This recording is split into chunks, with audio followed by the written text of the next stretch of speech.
If you're new, press the bell icon to get the latest notifications. Assalamu alaikum everyone, and welcome back to JASMY video update. Right, so the market is really heated up. We have a technical target coming up for 6,000 level.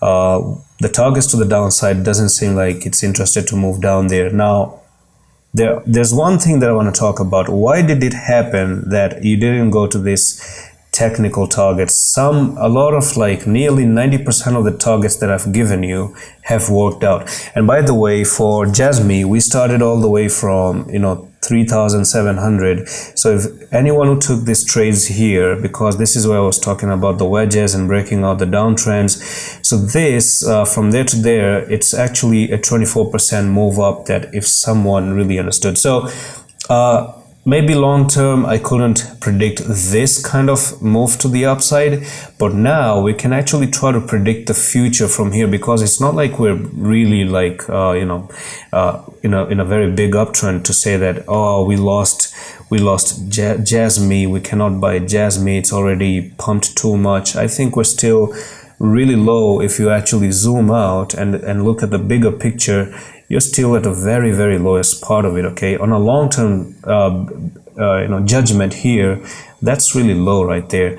But to me personally, JASMY has broken the downtrend, right? And when you break downtrend, you make a new trend and you start to move to the upside. So basically, you now got chances of actually saying that the bottom is in, because it's not just JASMY. Bitcoin is looking to go to $23,300. We have so many other different altcoins that are breaking the downside, including JASMY. So if a technical target doesn't met, then one of that is, again, targets do not get met if Bitcoin gets bullish. Okay, if Bitcoin get bullish, then it saves the day, jumps in and saves the day. And right now Bitcoin is actually getting bullish to 23,000 again, right?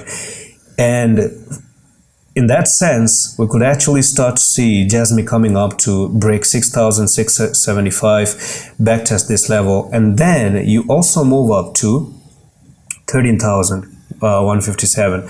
So if anyone is invested long term, I think good idea. Then that's the reason why I've been covering JASMYs for the long term. I never actually covered this one for the short term. People think that I'm trying to like make this coin drop to the downside or spread FUD. Why would I do that for the video's sakes? Come on, that sounds ridiculous. And that's pretty much it for this update on JASMY. I think 6,000 is in play. Let's see if we can break 6,000 and then we move all the way up to 13,000 as well. And I'm going to see you in the next one. Allah Hafiz.